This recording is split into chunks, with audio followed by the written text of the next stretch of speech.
Yo, what is going on, guys? So today we're going to be answering a question from the Fragrance Prophet, nice name, who asks, any thoughts on TSP versus other life cycle funds? Military guys seem to think it's the best, but real investors should know better. I don't know if I'm the real investor. I've only made just over 100K in the stock market, as well as right about 300K, right about in the 300K side of things, in my own business within my time in the military. So I'll still share with you why I decided to opt out of TSP.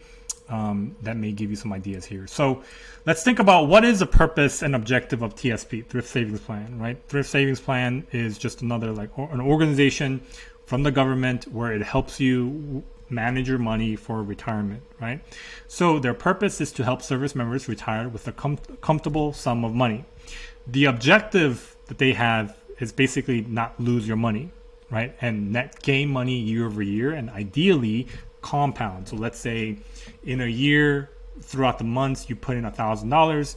The goal is to have like $1,050. The next year, you put in another $1,000 over the year, and you compound another, let's say 5%. The idea is to go from like 2,000 and 100 or something like that.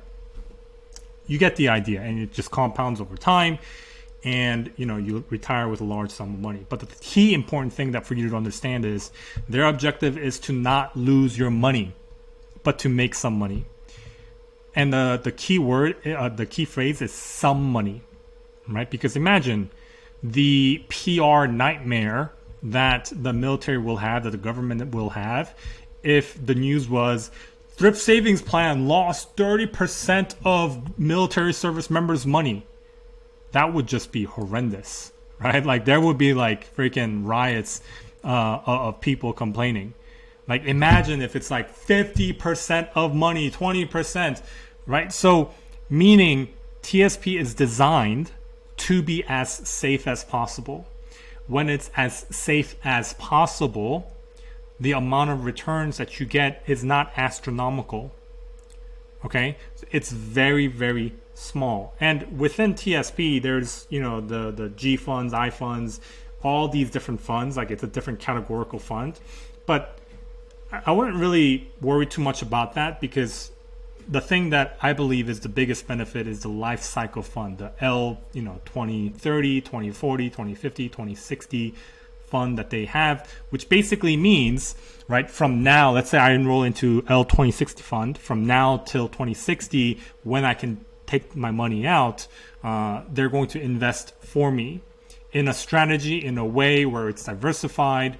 In the beginning, it's aggressive. Later on, it tapers off into very safe.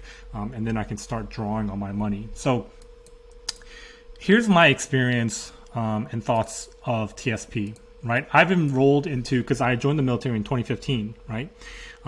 At that time, the best program that they had was L 2050, which ideally, right, the most aggressive up front, later on tapers off into a safe side on the bottom.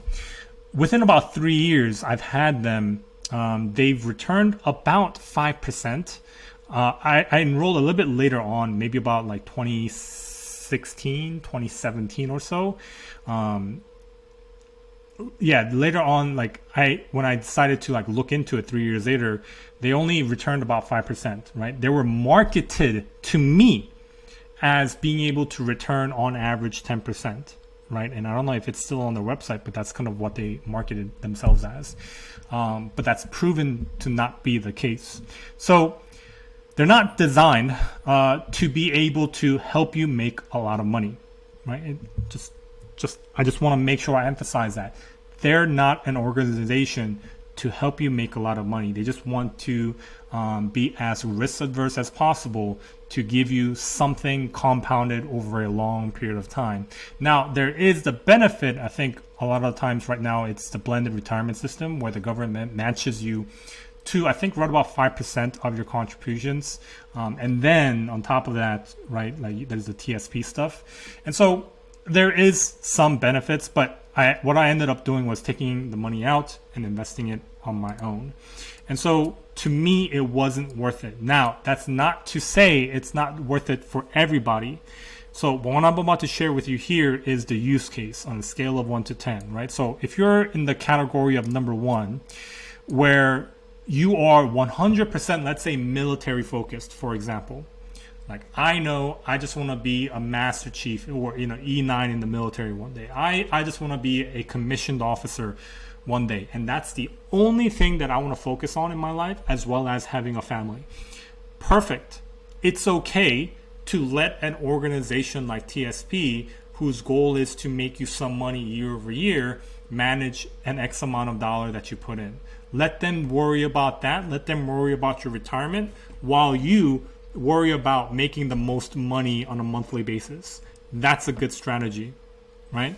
If you're in, let's say, category 3, if you're 80% work, 20% looking to make some additional income, there are these type of individuals where you may fall into this. Like, you are ideally like, I just want my work to give me a lot of money, but I recognize at the end of the month, I'm not left with a lot of money. So this gives me an opportunity and some time to think, like, maybe I should finagle with my investing here and there to be able to make some more money. You're better off just focusing on your career to get the next pay grade, higher rank, just make more money, and then just have your life cycle. Don't touch it, and like, don't even worry about a side hustle. Just continue focusing on your career, right? Because here's the flaw that some people are not able to overlook, right? Some people in the list side of things, and I fell into this early on, is like, as a, let's say, E5, I was only making about $2,500 per month. And yes, I was investing aggressively month over month. But here's the thing, like, my goal was to get right about like 10 to 20% return on my money year over year. And if I've only, let's say, put in $20,000 into my, investing account, and I, let's say, net return 20%, that's $4,000, which, seems good. But like, that's where a lot of my focus, time, and energy went. If I just shifted my time and energy into just achieving a higher rank, I could have been an E7 when I got out. I would have just been able to double my money just by having a double monthly payment, right, of from the military. And I would have still been able to, let TSP make about 5%, whatever it is, on my money. So it's okay to focus more on your career compared to investing. Now, if you're 50-50, right, you're working 50 and you're looking to do something else, like, in your heart, like, hey, like, I'm into this military thing, but it may not be my thing. I just got to figure out something else. Like, still enroll into life cycle to see, like, you can always kill it later, like I have, right? If you identify a lifetime opportunity. Like, so for me, 2020 rolled around, stock market was plummeting at its all-time low.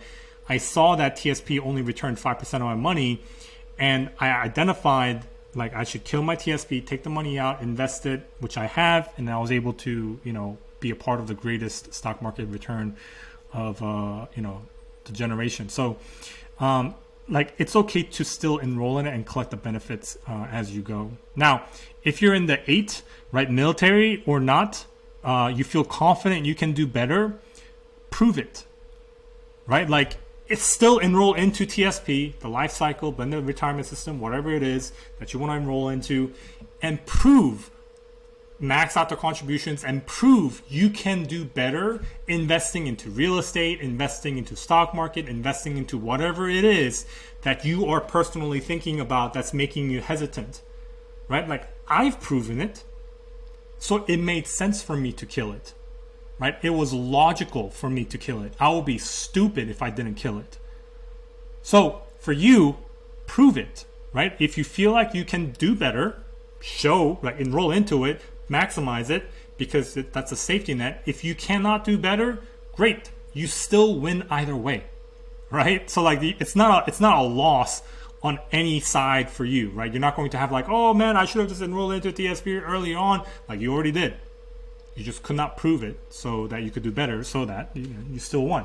Now, if you're in the 10, if you are 100% confident you can do better than the government, the people who've majored in these universities, these degrees, all that kind of stuff, if you feel like you can do better, then don't enroll into it. Right, like it's just less paperwork you have to deal with later on. It's like sometimes like I still get letters from TSP, and they want me to do stuff. It's like, oh man, like this is freaking stupid. And so like if with what I knew now, like me the savage investor, savage entrepreneur that I am now, I probably wouldn't have enrolled into TSP because I could have just used that money more, because I still had to pay some penalties, right, when I killed my TSP. But anyway, like it was still okay to have. Like it was like a savings account that I had that I was able to kill, that I was able to better utilize, which was still fine. But yeah, if you're in the 10, like you just feel 100% confident, don't. But I think most of the time people are anywhere from like 3, 5, and 8 as you're watching this video. So hope that gave you some insights, some ideas, as well as kind of what I think. If you have any questions, let me know in the comment section down below. That is a spider right there. That's crazy. All right, guys. Peace.